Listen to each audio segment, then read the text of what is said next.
تکبیر، نعرہ رسالت، نعرہ حیدری، صلوات بر محمد،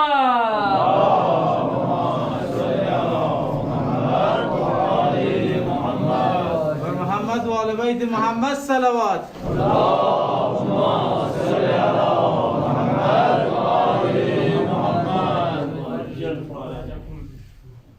صلوات بر محمد.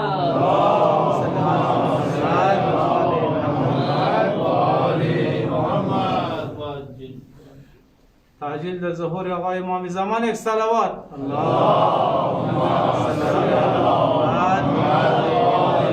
أعوذ بالله السميع العليم من الشيطان اللعين الرجيم. بسم الله الرحمن الرحيم.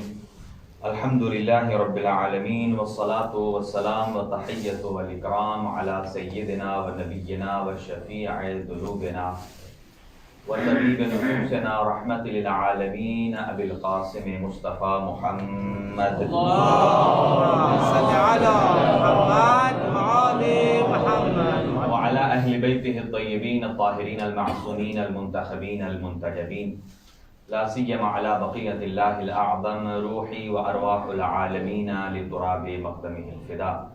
عجل الله تعالى فرجه الشريف، وسهل الله تعالى مخرجه الشريف، ولعنة الله على أعدائهم أجمعين من يومنا هذا إلى قيام يوم الدين. أما بعد، فقد قال الله الحكيم في كتابه المتين. بسم الله الرحمن الرحيم. وَلِلَّهِ الْأَسْمَاءُ الْحُسْنَى فَادْعُوهُ بِهَا وَذَرُوا الَّذِينَ يُلْحِدُونَ فِي أَسْمَائِهِ سَيُجْزَوْنَ مَا كَانُوا يَعْمَلُونَ. صدق الله العلي العظيم. اللهم صل على محمد وآل محمد. دعائیہ کلمات کے ساتھ آغاز گفتگو ہے. خداوند متعال تمام مریضوں کو شفاء کلی عطا فرمائے، اور جتنے مومنین اور مومنات نے درخواست دعا کی ہے، خداوند متعال ان تمام مومنین کو ان کی حاجات کو پورا فرمائے. خاص طور سے جناب سید علی مظہر صاحب، جن کی طرف سے آج تبرک کا اہتمام بھی ہے، خداوند متعال ان کے مال و رزق میں برکت عطا فرمائے اور ان کی جملہ دینی دنیاوی شرعی حاجات پوری فرمائے. اور اس کے ساتھ محترم جناب غازی عباس صاحب، ان کے نانا کی خداوند متعال مغفرت فرمائے، اور ان کی اولاد امجاد اور جتنے بھی ہیں ان سب کی توفیقات خیر اضافہ فرمائے. جناب ذوالفقار حیدری صاحب کی اہلیہ کو شفاء کلی عطا فرمائے. جناب قبلہ اختر حیدری صاحب کو بھی صحت اور تندرستی عطا فرمائے. جناب سید ارشاد حسین شاہ صاحب اور ایک اور مومن عزادار ہیں، اللہ تعالیٰ ان کو شفاء کلی عطا فرمائے. ایک اور سید زادے نے درخواست سے دعا کی ہے، اور جناب برادر شاہد خاوری صاحب ان کو شفاء کلی عطا فرمائے. تمام مریضوں کی شفا یابی کے لیے مل کر ایک باواز بلند صلوات ہدیہ. اللهم صل على محمد وآل محمد. محترم ناظرین اور سامعین، آپ کی خدمت میں گزشتہ سے پیوستہ معروضات پیش خدمت ہیں، اور کل جہاں گفتگو چھوڑی تھی انشاءاللہ ہم اسی کو آگے بڑھائیں گے کہ ارشاد خداوندی ہے کہ ہم جن لوگوں کو زمین میں کمزور قرار دے دیا گیا ہے، ہم ان کو اس زمین میں امام بھی بنائیں گے اور زمین کا وارث بھی بنائیں گے.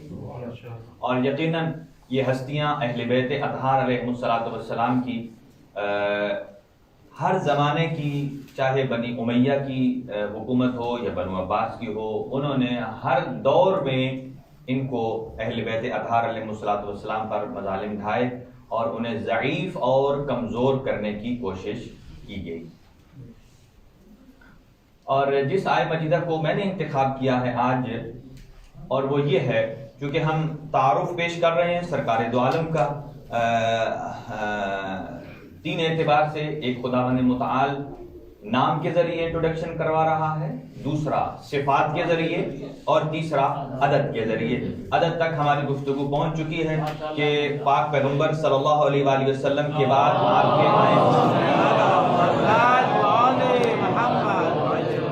ائمہ ہدیٰ 12 ہیں، اور ان 12 کی امامت اور ولایت پر برابری کے اعتبار سے ایمان یہ ہمارا فرض ہے. یعنی جس شخص نے یہ تفریق پیدا کر دی کہ فلاں امام دلیر تھے، اور فلاں امام دلیر نہیں تھے، اس کا عقیدہ ولایت باطل ہے۔ جیسے عقیدہ توحید باطل ہوتا ہے، جیسے عقیدہ نبوت باطل ہو سکتا ہے، پاک پیغمبر کے مقابلے میں کوئی آ جائے، ایسے ہی عقیدہ امامت بھی باطل ہوتا ہے جہاں امامت برحق نہ ہو۔ لیکن جہاں امامت برحق ہے وہ تو حق ہی ہے اور اس پر کسی قسم کی کوئی گنجائش نہیں ہے۔ اسی سلسلے میں عرض کر رہے ہیں، اب آئیے مثالیں دے رہا ہوں کہ کچھ صفات ایسی ہیں کہ ہم نے خود ان میں ائمہ ہدا کو تلاش کرنا ہے۔ نام صراحت سے نہیں ہے لیکن قرآنی نام ہے کہ جن کو ہم نے ان ہستیوں پر منطبق کرنا ہے، اور وہ ایسی آیات ہیں، ایسی علامات ہیں کہ جو صرف مکتب تشیع نے نہیں، عالم اسلام نے ان کو درج کیا ہے۔ اور چونکہ آج حضرت ابوالفضل عباس علیہ السلام کا تذکرہ بھی ہے تو اس میں نظر کا تذکرہ بھی انشاءاللہ ضرور ہوگا، اور ان صفات کو، ان میں سے ایک آیہ مجیدہ ہے جس میں ارشاد پروردگار ہے وَلِلَّهِ الْأَسْمَاءُ الْحُسْنَى فَادْعُوهُ بِهَا، کہ اللہ تعالیٰ کو پکارنے کا ایک طریقہ کار ہے کہ اللہ تک ڈائریکٹ نہ جایا جائے، بلکہ اللہ پروردگار عالم کو ان ناموں سے پکارا جائے کہ جو نام اللہ نے اپنے لیے قرار دیے ہیں۔ وَلِلَّهِ الْأَسْمَاءُ الْحُسْنَى فَادْعُوهُ بِهَا وَذَرُوا الَّذِينَ يُلْحِدُونَ فِي أَسْمَائِهِ سَيُجْزَوْنَ مَا كَانُوا يَعْمَلُونَ، ان کو چھوڑ دیجئے کہ جنہوں نے لات، منات، عزا ادھر گئے ہیں، بلکہ جو اللہ کے پاکیزہ نام ہیں ان ناموں سے اللہ کو پکارا جائے۔ اور امام حسن عسکری علیہ السلام سے جب دریافت کیا گیا وہ اسماء حسنہ کون سے ہیں کہ جن ناموں سے ہم اللہ کو پکاریں۔ اب بہت سارے افراد نے قرآن مجید کے شروع میں اللہ کے نام لکھ دیے ہیں، اور کسی نے کہا اللہ کے نام صرف 99 ہیں۔ ان سے پوچھا جائے کہ آپ کی عقل کب سے اتنی بڑی ہو گئی کہ اسماء الہیہ کو آپ نے محدود کر دیا؟ بھائی ذات الہی لامحدود ہے، کس میں جرت آ گئی ہے کہ وہ اللہ تعالیٰ کے ناموں کو 99 تک محدود کر دے؟ یہ صرف اور صرف گمراہی ہے اور دروازہ اہل بیت سے دوری کا نتیجہ ہے۔ جو دروازہ اہل بیت سے دور رہتا ہے نہ اسے توحید کا علم ہے، نہ اسے صحیح نبوت کا علم ہے، نہ اسماء الہیہ کا علم ہے۔ آپ کہیں گے وہ کیسے؟ ہم کہیں گے کہ معصومین نے ایک دعا تعلیم فرمائی ہے جس کا نام ہے جوشن کبیر۔ 1100 اللہ کے نام تو معصوم نے ایک دعا میں ارشاد فرما دیے۔ آپ صرف 99 پر بیٹھے ہوئے ہیں کہ اس سے بڑھ کر ہم نے اللہ کے نام نہیں لینے۔ 1100 تو ایک دعا میں معصوم نے تعلیم کرا۔ یہیں سے واضح ہوتا ہے کہ قرآن کو حفظ کرنے والا اور ہے، معانی اور مطالب کو سمجھنے والا اور ہے۔ جب 11ویں امام سے پوچھا گیا کہ وَلِلَّهِ الْأَسْمَاءُ الْحُسْنَى، وہ اسماء کون سے ہیں؟ توجہ رہے، امام نے ارشاد فرمایا کہ جب اللہ پروردگار عالم نے حضرت آدم علیہ السلام کو خلق فرمایا، میں اس روایت کی طرف نہیں جا رہا جہاں آپ پہنچ چکے ہیں، کیونکہ میں ان موضوعات کا انتخاب کر رہا ہوں کہ جو ایک سطحی نگاہ سے تھوڑا ہٹ کر ہیں، تاکہ اپنے نوجوانوں تک ایسے پہلو پہنچائے جائیں۔ ادروائز دوسری گفتگو بہت زیادہ ہے، ایک ہی حدیث کو پیش کیا جائے تو شاید 2 عشرے اس میں گزر جائیں۔ تو فرمایا کہ جب حضرت آدم علیہ السلام کو اللہ تعالیٰ نے خلق فرمایا تو حضرت آدم نے اپنے سامنے کچھ انوار کو دیکھا۔ ذہن میں رہے کیوں عرض کر رہا ہوں، مثال حدیث کیوں پیش کر رہا ہوں، للہ الاسماء الحسنى، وہ اسماء حسنى کیا ہیں؟ حضرت آدم علیہ السلام کے سامنے کچھ انوار آئے، حضرت آدم نے اللہ تعالیٰ سے سوال کیا۔ یہ سوال حضرت آدم علیہ السلام کا اور اللہ تعالیٰ کے بیچ میں ہے۔ فرمایا یا اللہ من ہاؤلاء، مجھے لگتا ہے کہ حضرت آدم بارگاہ ملکوت میں تھے تو پوچھ رہے تھے، اور ہم وہی مقام حدیث قصہ پڑھتے ہیں تو ایسے لگتا ہے ہم بارگاہ ملکوت میں پہنچ گئے، یعنی وہی کنورسیشن۔ حضرت آدم علیہ السلام بارگاہ الہی، من ہاؤلاء، یہ کون ہیں؟ آواز قدرت آئی، یہ وہ ہیں جن کی وجہ سے آپ کو بھیج رہا ہوں، یہ وہ ہیں جن کی وجہ سے آپ کو بھیج رہا ہوں. حضرت آدم علیہ السلام نے فرمایا یا اللہ اگر میں ابو البشر ہوں, یعنی سب سے پہلا اگر بشر میں ہوں تو مجھ سے پہلے کون؟ تو یقیناً آواز قدرت آئے گی بشر پہلے تو آپ ہیں, لیکن جس نورانی مخلوق کو میں نے آپ کے صلب میں قرار دیا ہے وہ یہی ہستیاں ہیں, شاہکار ہیں پروردگار عالم کی خلقت. فرمایا یہ کون ہے؟ فرمایا اگر میں ابو البشر ہوں تو یہ کون ہے؟ اب سنیے اسماء الحسنی کا تعارف کون فرما رہا ہے. آواز قدرت آئی, تعارف سنیے گا غور سے. فرمایا ھذا محمد الماخوذ من صفت الحمد. آپ جا کر سنیں گے تو میں آگے بڑھ سکوں گا. اشارے سنیے, عربی پہلے مت سن لیے.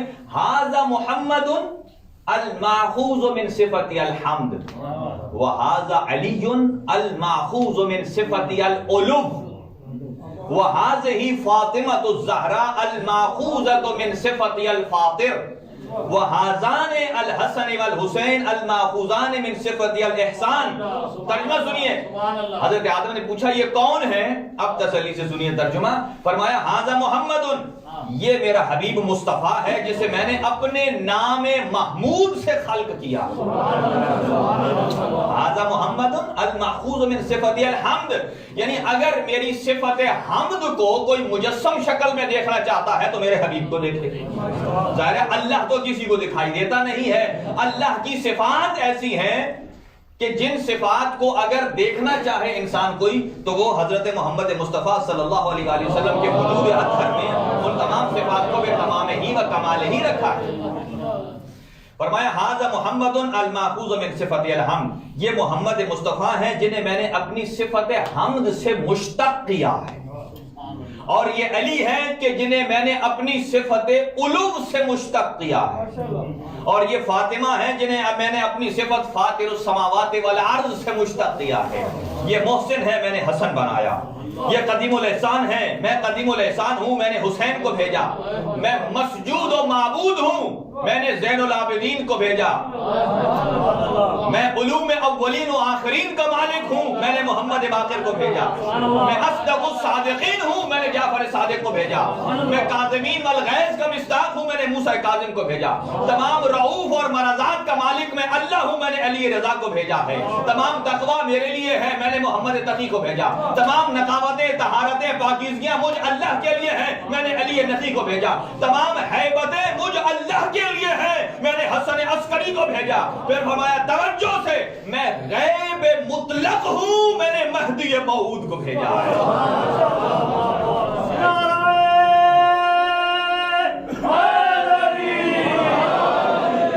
میں مہدی موعود کو بھیجا, میں غیب مطلق ہوں.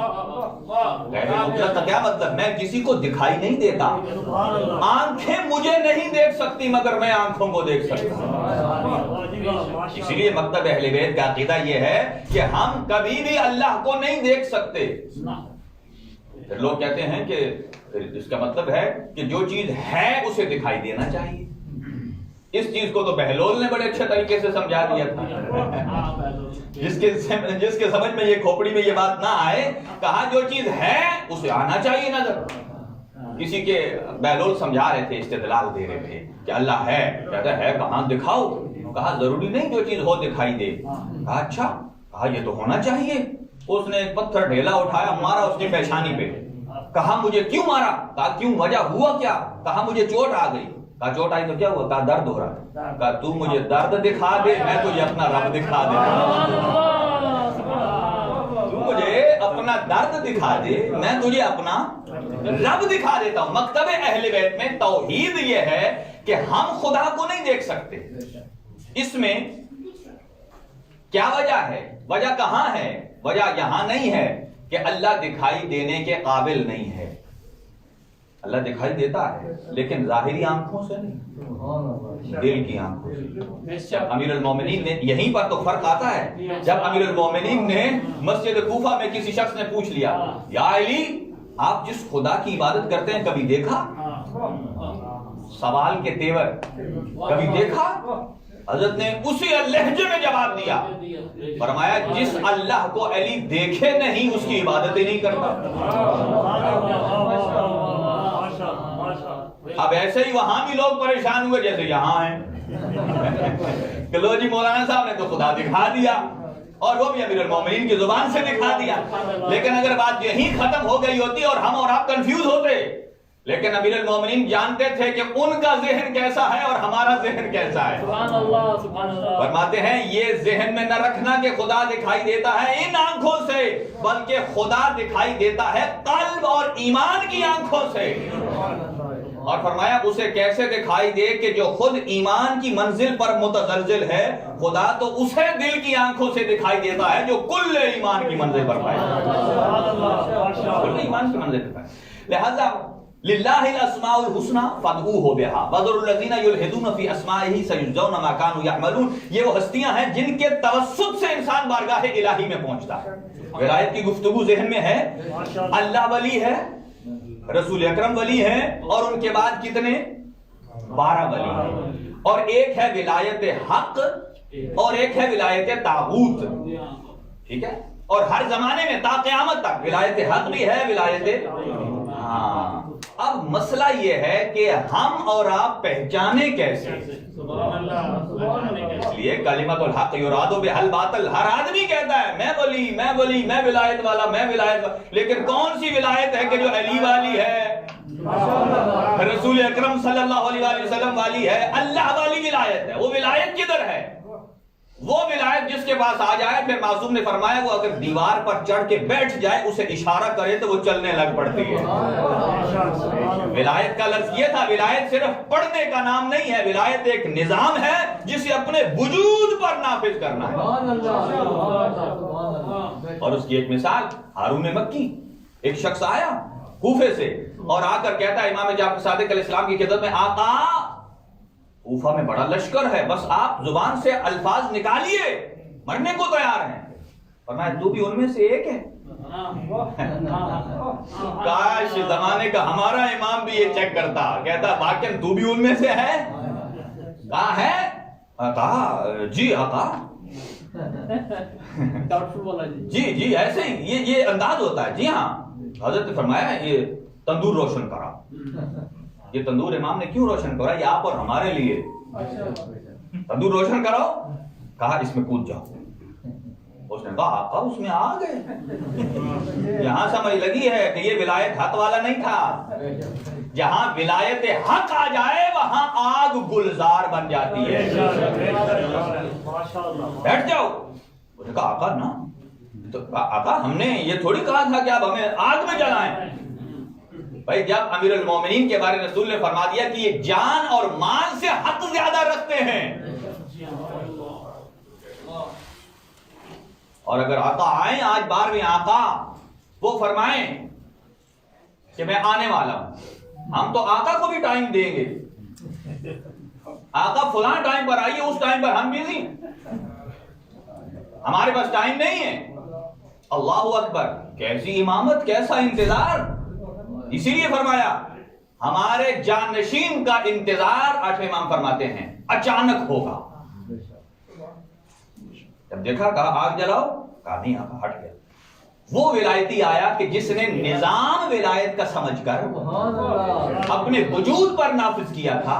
ہارون مکی دور سے آتا ہوا دکھائی دیا، یا ابن رسول اللہ، امام ادھر منتظر تھے، وعلیکم السلام، فرمایا آؤ، کود جاؤ، ڈھکنا دے دیا۔ اب اس کے ذہنی کیفیت کو آپ بہتر سمجھ سکتے وہ اس کے خیال میں تو تھا کہ ابھی تک کیوں نہیں اندر سے وہ تڑکارے باہر آئے، چیخو پکار آئی۔ جب اس کے ذہن کے اعتبار سے یہ جل چکا، اب کہنے لگا حضرت ہٹائیے تو صحیح۔ ڈھکن ہٹایا، ہارون مکی تسبیح الہی پڑھ رہے، تسبیح الہی، امام کا حکم۔ ایسی ولایت چاہیے امام کو، لیکن اب کیسے پتا چلے ولایت حق کیا ہے باطل کیا ہے؟ اب آئیے پیمانہ قرآن مجید سے لیتے ہیں. سورہ تیسرے پارے میں آیت الکرسی جو کل میں نے تلاوت کی تھی، اللہ فرماتا ہے کہ لا اکراہ فی الدین قد تبین الرشد من الغی فمن یکفر بالطاغوت ویؤمن باللہ فقد استمسک بالعروۃ الوثقی لا انفصام لہا. جس نے طاغوت کا انکار کیا پھر اللہ اور اس کے جس پر اس نے کہا ہے ایمان لایا، اس نے مضبوط رسی کو پکڑ لیا، اور ایسی مضبوط رسی کہ کبھی ٹوٹنے والی نہیں ہے. اب سنیے آگے فرماتا ہے اللہ تعالیٰ ارشاد فرماتا ہے اللہ ولی الذین آمنوا. اللہ کس کا ولی ہے؟ اہل ایمان کا. اور اللہ کرتا کیا ہے؟ یخرجہم من الظلمات الی النور. کہ اللہ تعالیٰ کی ذات اللہ جن کا ولی ہے، گویا اللہ والی ولایت کی علامت یہ ہے کہ وہ ظلمت سے، اندھیروں سے، تاریکیوں سے نکالتا ہے اور روشنیوں کی طرف لے آتا ہے. یہ اللہ والی ولایت نشانی پتہ چل گئی. اللہ کی ولایت کیا ہے؟ اللہ کی ولایت کا مطلب اصل ولایت پروردگار عالم کی ہے. اللہ نے اذن دیا ہے سرکار دو عالم کو، اور سرکار دو عالم کے بعد حضرت امیر المومنین کو اور سارے ائمہ خدا علیہ السلام کو. اب سنیے دوسری ولایت طاغوت کیا ہے. اللہ تعالیٰ نے کیا ارشاد فرمایا؟ اللہ ولی الذین آمنوا یخرجہم من الظلمات الی النور والذین کفروا اولیاؤہم الطاغوت. وہ جنہوں نے کفر اختیار کیا ان کے اولیاء طاغوت ہے. اس کا مطلب ہے کفر والوں کے بھی اولیاء ہیں. کفر والوں کے بھی اولیاء ہیں. ان کا کیا کام ہے؟ یخرجونہم من النور الی الظلمات. ان کی علامت یہ ہے کہ جو اچھی بھلی ہدایت میں موجود ہے، جو نور میں ہے، جو روشنی میں ہے، وہاں سے نکالتا ہے، اسے اندھیرے میں ڈال دیتا ہے. اب آ جائیے 61 ہجری میں ایک طرف امام حسین ہے اور ایک طرف یزید ہے. اگر آج کوئی اس جملے پر فیصلہ نہیں کر سکا کہ میں نے حسین کی طرف جانا ہے یا یزید کی طرف جانا ہے، یا یزید کو چھوڑ کر حسین کی طرف جانا ہے، اس سے بڑھ کر اس کو کوئی دلیل نہیں مل سکتی. کیوں؟ اللہ کی ولایت کیا ہے کہ اندھیرے سے نکال کر روشنی میں لانا ہے، اور کفر والوں کی ولایت کیا ہے؟ اچھا کبھی ایسا بھی ہوتا ہے کہ کبھی آپ معلول کو دیکھ کر علت کی طرف جاتے ہیں. ٹھیک ہے، مثلا کبھی آپ کو سورج دکھائی نہیں دیتا، لائٹ آتی ہے، آپ لائٹ دیکھ کر آپ پہچان جاتے ہیں واقعی سورج ہے. ٹھیک ہے، جیسا کہ کسی شخص کو بجلی نظر آ رہی ہے، نہیں، کیا نظر آ رہا ہے؟ لائٹ. تو یہ لائٹ اصل نہیں ہے، یہ علت نہیں ہے، یہ سبب نہیں ہے، یہ مسبب ہے. جس کی وجہ سے یہ جل رہی ہے وہ علت ہے. لہذا ہمیں معلول نظر آ رہا ہے، علت نہیں. اس کی وجہ سے ہم سمجھ رہے ہیں لائٹ ہے. یہی ہے، بعض اوقات آپ کو ولایت نظر نہیں آ رہی ہوتی لیکن نشانی نظر آ رہی ہے. اس علامت سے آپ نے پہچاننا ہے اس کے بیک گراؤنڈ پر کون سی ولایت ہے. اور وہ علامت کیا ہے؟ اگر وہ آپ کو اندھیرے سے نکال کر روشنی پر لا رہی ہے تو سمجھیے کہ یہ وہی ولایت ہے جو حق والی ہے، اللہ والی ہے، رسول والی ہے، حسن والی ہے، حسین والی ہے. اور اگر نشانی یہ ہے کہ جو آپ کو روشنی سے نکال کر اندھیرے کی طرف لے جائے تو پھر سمجھیے کہ یہ یزید والی ہے. اب دونوں چیزیں واضح ہو گئی. اللہ کی علامت. اب آدم علیہ السلام سے لے کر خاتم علیہ السلام تک سارا ایک ولایت کا سلسلہ ہے، ولایت حق. جو ان کے مقابل میں آئے وہ باطل.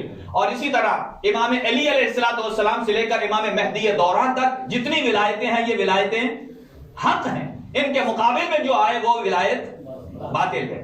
یہیں تک گفتگو آئی تھی. اور پھر 12ویں آقا ہے پردے میں، اور امام ہے ولی. اور کس کے ولی ہیں؟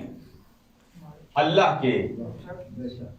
اللہ ولی، اس کے رسول ولی، اور وہ جنہوں نے حالت رکوع میں زکات دی. یہاں اتفاق ہے سب کا کہ اس میں اولاد علی، نسل علی شامل ہے، جیسے یطہرکم تطہیرا کی آیت مجیدہ ہے. اب امام پردے میں ہے، نظام موجود ہے. اب کل عرض کیا تھا ہم نے آپ کی خدمت میں کہ جتنے علماء اور فقہاء ہیں ان کا کام کیا ہے؟ ان کا کام ہے امام کی سرپرستی میں اسی نظام کو چلانا اور چلا کر لوگوں کی تربیت کرنا تاکہ جب آقا آئے. اسی لیے تو ہے کہ جب آقا ظہور فرمائیں گے تو امام کے چاہنے والوں کی کیفیت کیا ہوگی؟ کہ وہ ارادہ کریں گے یہاں سے ایک قدم اٹھائیں گے، مکے کا دوسرا قدم ان کا مکے میں ہوگا۔ یہاں لوگ عام ائمہ ہدا پر ماننے کو تیار نہیں ہیں کہ وہ یہاں سے وہاں گئے، لیکن یہ صفت تو امام زمان کے سپاہیوں کی ہے کہ جو طی الارض ہو جائیں گے، ایک قدم یہاں دوسرا مکے میں، ایک قدم یہاں دوسرا نجف میں، ایک قدم یہاں تیسرا کربلا میں، یہ سلسلہ ہے۔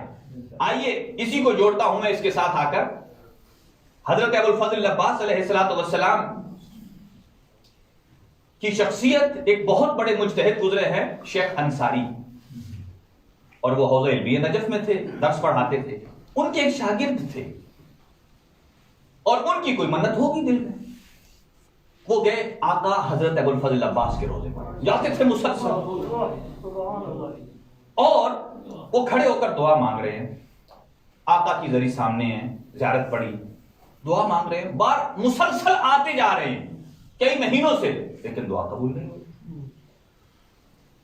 لیکن ان کے سامنے ایک آیا جس کی حالت بھی کوئی ایسی نہیں تھی کہ وہ عالم ہو، بالکل سادے سے عقیدے والا اور اس کے ساتھ بڑے بوسیدہ سے لباس والا، وہ آیا اور آقا کو آ کر الٹیمیٹ کرتا ہے، آقا میری دعا قبول ہو گئی تو ٹھیک ہے، نہیں تو میں ماننا چھوڑ دوں۔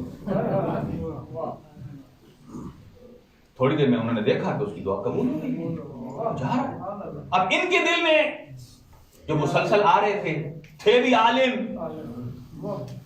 شیخ انصاری خود نہیں تھے، ان کے شاگرد تھے، آ رہے تھے مسلسل، انہوں نے دیکھا، ذہن میں سوال ہوا، یا ابوالفضل عباس میں اتنے عرصے سے آ رہا ہوں اور آپ کے علم، آپ کے دروازے اور آپ کی تمام تر خدمت گزاری کر رہا ہوں، مجھے تو زیادہ ملنی چاہیے تھی۔ بہرحال شکوہ کر کے حضرت عباس سے چلے گئے۔ یہ بات یاد رکھیے، قرآن مجید کیا فرماتا ہے سورہ مبارکہ انسان میں، یوفون بالنذر ویخافون، کہ نذر کرنا یہ اللہ کے مقرر ترین افراد کی نشانیوں میں سے ایک نشانی ہے، اور خاص طور سے ابوالفضل عباس علیہ السلام کی جب مجلس یا مسائل پڑھے جاتے ہیں، بہت سارے مرد و زن کی حاجات ہوتی ہیں، نظریں ہوتی ہیں، منتیں ہوتی ہیں، اس پر بھی آگے چلتا ہوں میں آ کر۔ وہ شکوہ دے کر چلے گئے، جب وہاں پہنچے نجف میں، دوسرے دن اپنے استاد کے پاس گئے، شیخ انصاری کے پاس، انہوں نے کہا یہیں ٹھہرو، اندر گئے، وہاں سے 2 تھیلیاں لے کر آئے، کہا یہ لو تھیلی، کہا یہ آقا کیسی؟ کہا یہ 2 تھیلیاں ہیں، ایک میں اتنے پیسے ہیں کہ جس سے تم حج کرو، اور ایک میں اتنے پیسے ہیں کہ جس سے تم اپنے گھر کو تعمیر کرو۔ ایک دم کہا یہ کیسے؟ کہا یہ شب حضرت ابوالفضل عباس نے تمہارے لیے۔ سبحان اللہ، سبحان اللہ۔ حیران ہو گئے، کہنے لگا میں نے تو آقا سے، اب وہ اندر کی بات تو نہیں بتا رہے کہ میں نے شکوہ کیا، لیکن دل میں ایک پریشانی تو تھی کہ میں نے شکوہ کیا ہے اور ادھر اتنے ہی مل گئے پیسے، اور ایک دم پوچھنے لگے کہ آپ کو کیسے پتا چلا؟ یہ بات تو میری اور آقا کے درمیان تھی، آپ کو کیسے پتا چلا؟ کہا آپ کو معلوم نہیں ہے کہ یہ سلسلہ ائمہ ہدا علیہ السلام متبرک ہستیوں کے ساتھ صاحبان علم کا کتنا محکم اور مضبوط ہوتا ہے۔ کہا جس وقت تو نے آقا کے سامنے شکوہ کیا، اسی وقت آقا کا پیغام مجھے آ گیا کہ وہ آئے، ہمارے فلاں شخص کو یہ دے دو۔ اپنے ذہن کو چھوٹا نہیں کرنا، بعض اوقات ہماری حاجت پوری نہیں ہوتی اور ابوالفضل عباس جیسی جلیل القدر شخصیت کے سامنے ہم گلہ و شکوہ کرنے لگ جاتے ہیں۔ قرآن مجید کہتا ہے یوفون بالنذر، کہ یہ وہ اہل بیت اطہار ہے۔ جب حسنین شریفین بیمار ہوئے تو اہل بیت اطہار نے منت مانی کہ جب یہ صحیح ہو گئے تو ہم روزہ رکھیں گے، اور جب صحیح ہو گئے روزہ رکھا، 3 دن، ایک دن افطار کے لیے تیار کیا، مسکین یتیم اسیر آئے۔ اب یہاں 2-3 نقطے عرض کر کے میں مسائل کی جانے پڑ رہا ہوں، میں کوشش کروں گا جلدی ختم کروں تاکہ زیادہ ماتم کے لیے وقت ملے۔ اب یہاں 2-3 باتیں عرض کر رہا ہوں۔ پہلی تو بات یہ ہے کہ جب منت مانے پوری ہو جائے تو اس کو ادا کرنا واجب ہے بلا فاصلے، واجب ہے۔ اچھا یہاں اب تفصیل کا وقت نہیں ہے، میں اشارہ عرض کرتا ہوں کہ نظر ہے کیا؟ نظر ایک قسم کا عہد اور پیمان ہے اللہ کے ساتھ۔ اللہ کے ساتھ عہد اور پیمان اور وعدے کی 3 قسمیں ہیں شریعت مقدسہ اسلام میں۔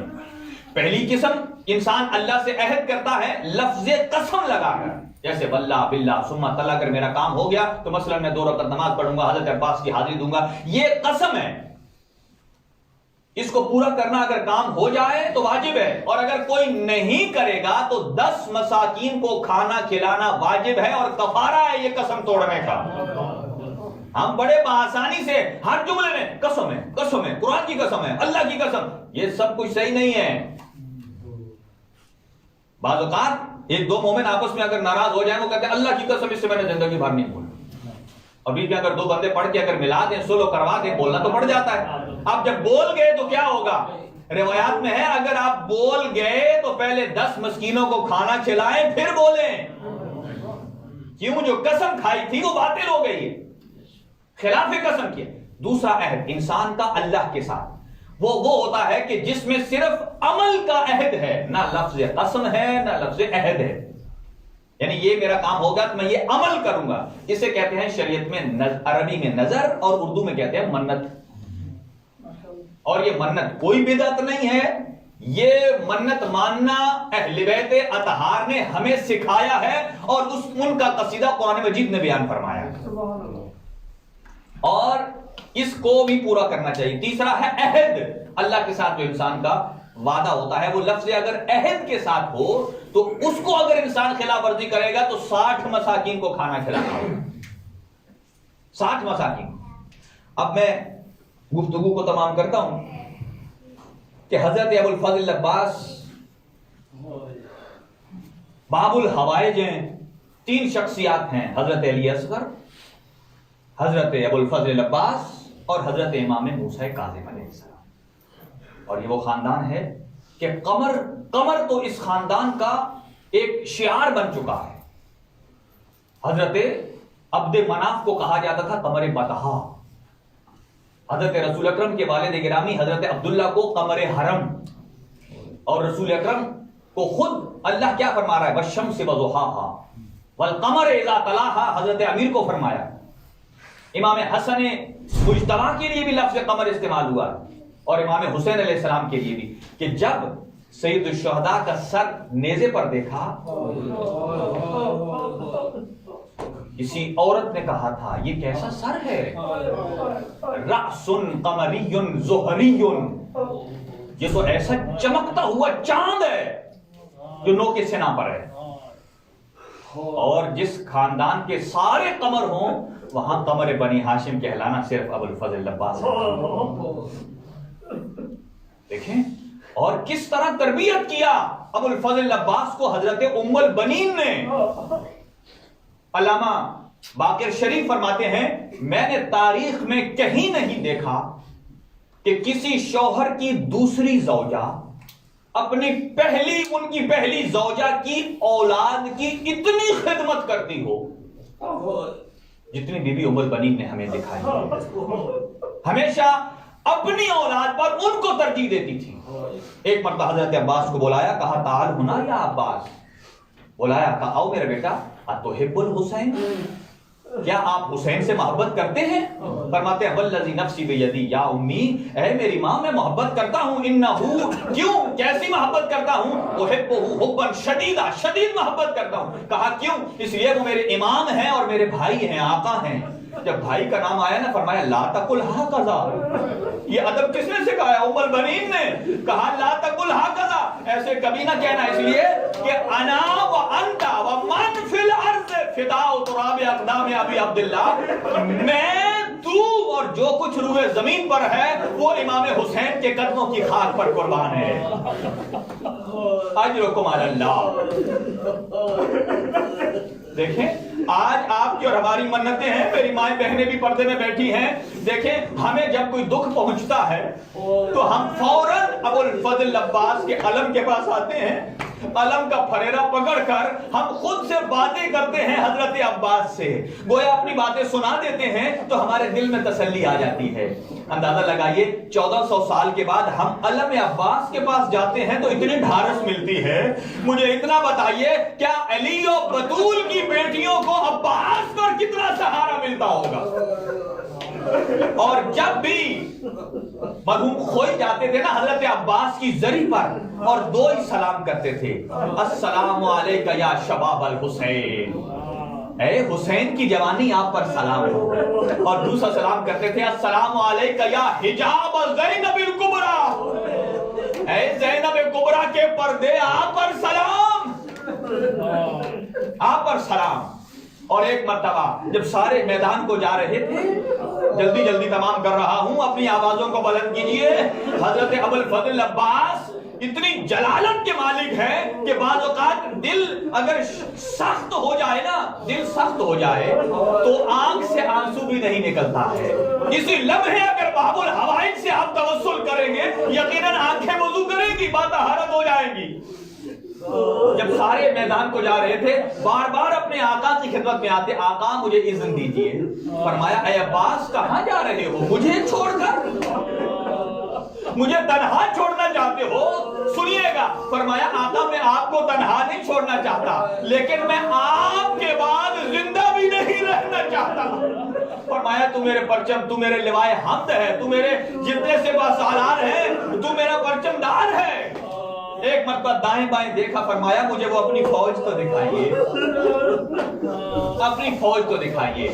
لیکن راوی بتاتا ہے، روایت بتاتی ہے کہ شب عاشور حضرت عباس کو تقدیر اس خیمے کی طرف لے گئی جس خیمے میں خالی مشکیزیں رکھے ہوئے تھے، تاکہ اگر کسی کو پیاس لگے تو وہ کسی اور کے خیمے میں نہیں، اس خیمے میں جائے جہاں پانی کے مشکیزیں موجود ہوتے ہیں۔ کیا دیکھا حضرت عباس نے، چھوٹے چھوٹے بچے ہیں، بار بار مشکیزیں کو مس کرتے ہیں، چیک کرتے ہیں، جب خالی پاتے ہیں نا تو پھر مشکیزے کے اوپر جو پانی کی بوندیں اور لگی ہوئی ہے، کبھی اس کو اپنے رخسار پر رکھتے ہیں، کبھی اسے اپنے سینے پر لگاتے ہیں۔ بس یہ آواز برداشت نہ ہوئی، جب العطش کی آواز آئی، کہا آقا آپ مجھے اجازت دیجئے، آقا مجھے اجازت دیجئے۔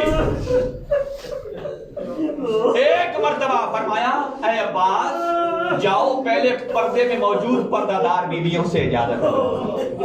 اور جب اس محفل میں اس میں آئے، خیمے میں آئے، اور علی کی بیٹی زینب کبریٰ تشریف فرما تھی۔ آپ جانتے ہیں زینب وہ ہے کہ جس نے پوری کربلا پال کر دی تھی، مظلوم کربلا کو 20-21 سال بڑی ہے حضرت ابو الفضل عباس سے، پال کر دیا ہے۔ اور عباس آئے کیسے؟ اب آنے کا انداز عجیب تھا۔ ایک مرتبہ آئے اور ابو الفضل عباس ایسے بیٹھے جیسے نمازی تشہد کی حالت میں، ایک مرتبہ گردن جھکا کر فرماتے ہیں انما یرید اللہ۔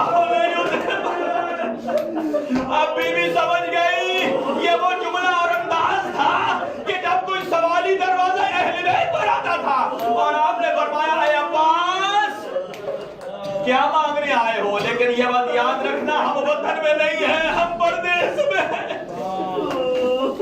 کہا آقا نے اجازت دی ہے پانی لانے کے لیے، اجرکم علی اللہ، اجرکم علی اللہ۔ اب یہاں اجازت ملی اور ایک مرتبہ فرمایا علی کی بیٹی نے قد صدق ابی، قد صدق ابی، میرے باپ نے سچ کہا تھا۔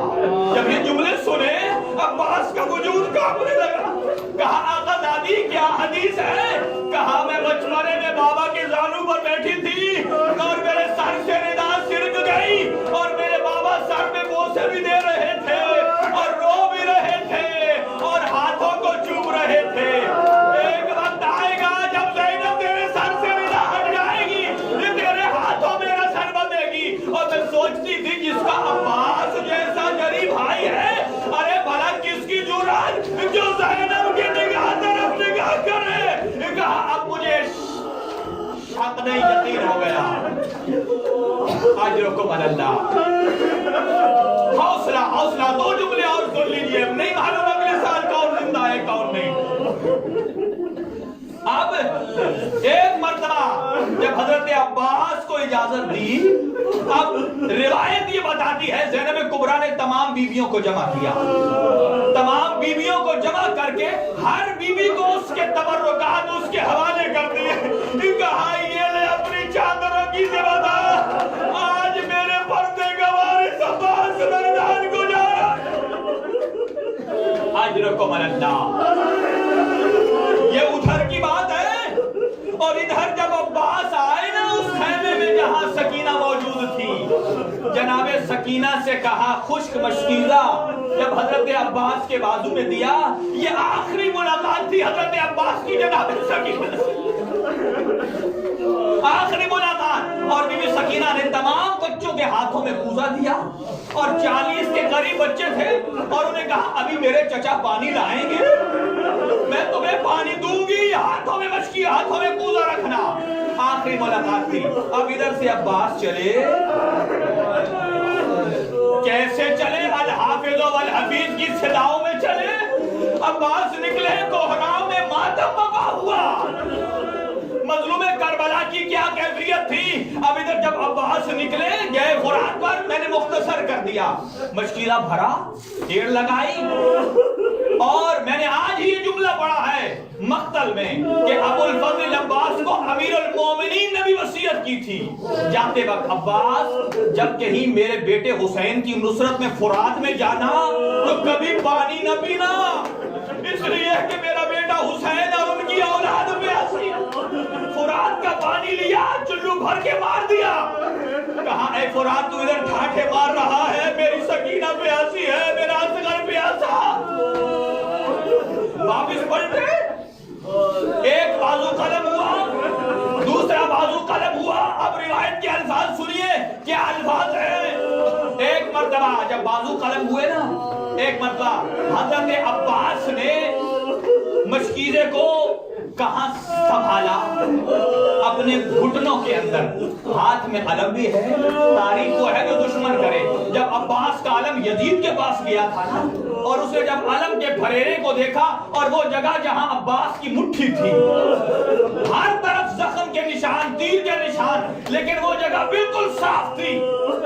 یزید نے بھی اعتراف کیا، عباس تو نے اپنے آقا کی مدد میں وفا کا حق ادا کر دیا۔ اب جب عباس وہاں سے چلے، دونوں شانے قلم ہو گئے، اب جب تیر مشق میں لگا، پانی بہ گیا، اب عباس کی جو آس تھی وہ گر گئی، امڑنے لگی۔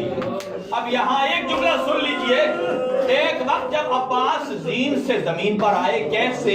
ایک آنکھ میں تیر لگا ہے، سر میں گرز لگا ہے، اور ایک مرتبہ آواز دیتے ہیں السلام علیکہ یا ابا عبداللہ، مظلوم کربلا میری مدد کو آئیے۔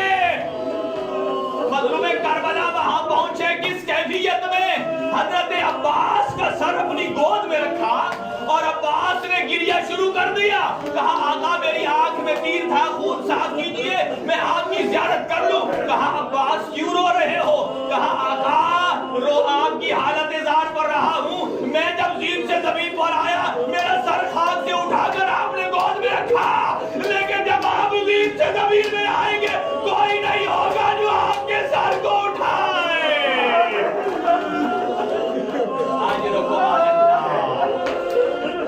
آجرکم اللہ۔ بس ایک جملہ اور سن لیجئے، شہادت پوری نہیں ہو سکے گی۔ اب جب عباس زین سے زمین پر آئے، مقتل کہتا ہے 4 کام ایک ساتھ ہوئے۔ کیا ان سے 4 کام؟ کہ عباس زین سے زمین پر آئے، دوسرا حسین کا ہاتھ کمر میں آیا، اور تیسرا سکینہ کے ہاتھ سے جام گر گیا، اور چوتھا زینب کے سر سے ردا گر گئی۔ کہا بھائی جابا